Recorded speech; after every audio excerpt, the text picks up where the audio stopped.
साल 2020. जग थांबलं होतं. संपूर्ण जगाला कोरोनाने वेठीस धरलेलं. माणसं दगावू लागली होती. मृत्यूचे आकडे हळूहळू वाढू लागले होते. उपचाराविना माणसं मरू लागली.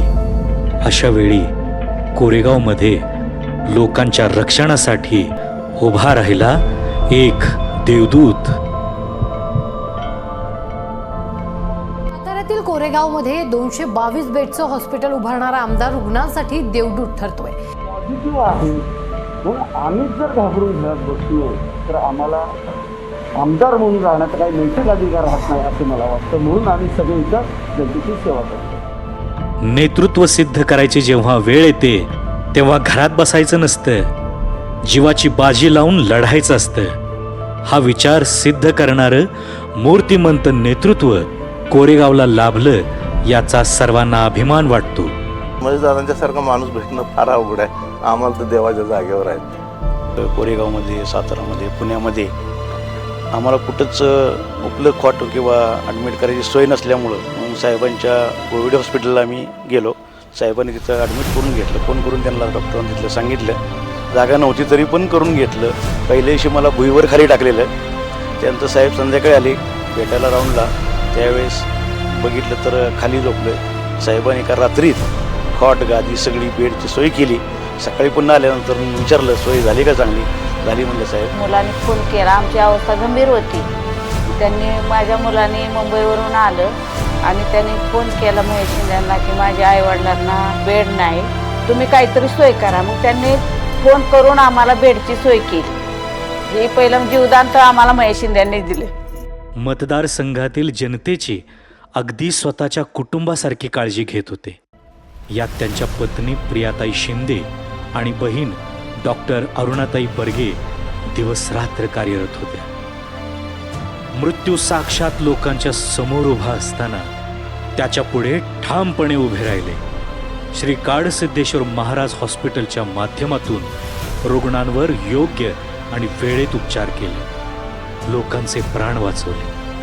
कोरोना काळात जनतेच्या सेवेसाठी स्वतःच्या जीवाची पर्वा न करता लोकांचे प्राण वाचावेत म्हणून सर्व कुटुंब झटत. जीवनाच्या पलीकडे काय, एक व्यक्ती म्हणून जीवनाच्या पलीकडे त्याच्यासाठी सगळं विश्व शून्य असतं. जीवन नसलं तर शून्यच आहे.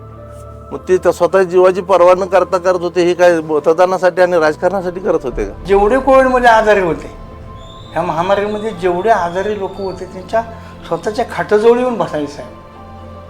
आमच्या दोघांचं खाटे असं बसणार आणि त्यांनी स्वतःच्या हातामध्ये गोळ्या घेऊन आमच्या तोंडात भरवलेत.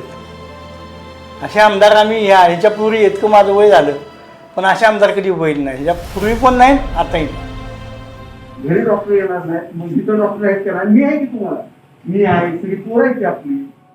महेश दादा जर नसते तर भयान माणसं मिळली असती कोरोनाची या मतदारसंघात. भयान.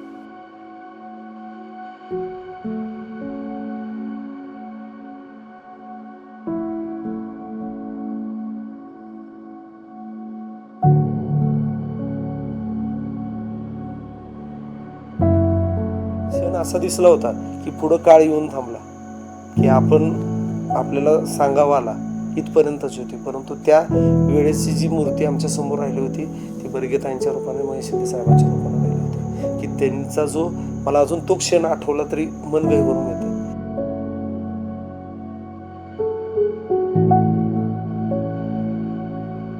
त्यांनी जर बेड दिलं नसतं मी जगली असते, पण आमचं मालक जगलं नसतं. त्या काळात त्यांना जास्त झालं होतं.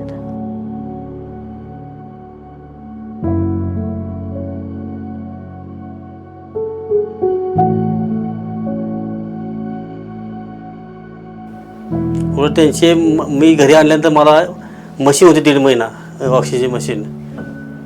ती मशीन नसते तर मी आजवर राहिलो नसतो तेव्हा सुद्धा. साहेबांनी बरेचसे लोक जगवले आणि हे उपकार कधीही फिटणार नाहीत. एवढे मोठे साहेबांचे उपकार आहेत. श्री काडसिद्धेश्वर महाराज कोविड हॉस्पिटलच्या माध्यमातून हजारो लोकांना जीवदान मिळाले. कोरोना महामारीमध्ये स्वखर्चातून श्री काडसिद्धेश्वर महाराज कोविड हॉस्पिटल उभे केले. थेट विदेशातून व्हेंटिलेटरसह 250 बेड आणले. रुग्ण, डॉक्टर, पॅरामेडिकल स्टाफ यांचा दर महिन्याचा 42 लाखांचा खर्च स्वतः केला. हॉस्पिटल्स, आशा सेविका, अंगणवाडी सेविका, व्यापारी, पॅरामेडिकल स्टाफ यांना 56,000 लिटर सॅनिटायझर्स दिले. कोरोना निर्जंतुकीकरण करण्यासाठी ग्रामपंचायतींना 5,000 लिटर हायपोक्लोराईड दिले. अंगणवाडी सेविका, आशा सेविका, पॅरामेडिकल स्टाफ यांना 4,000 फेस शील्डचे मोफत वाटप केले. पोलीस बांधवांना व आशा सेविकांना 24,000 मास्क वाटप केले. इम्युनिटी बूस्टर आर्सेनिक अल्बम 30 या 1,51,354 गोळ्या डब्यांचे वाटप केले. सामान्य जनतेसाठी कोरोना प्रतिबंधक लसीची सोय करण्यात आली. रिक्षा चालक, सलून, छोट्या मोठ्या व्यावसायिकांना आर्थिक मदत केली. तसेच लॉकडाऊनच्या काळात मतदारसंघातील 28,430 गरजू कुटुंबांना मोफत धान्य वाटप केले.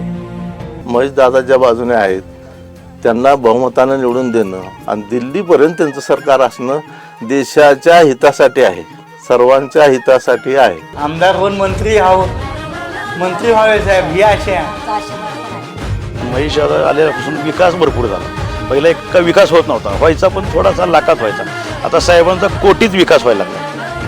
आणि असा आमदार म्हणजे विकास रत्न म्हणलं तर महाराष्ट्रात नाही आहे.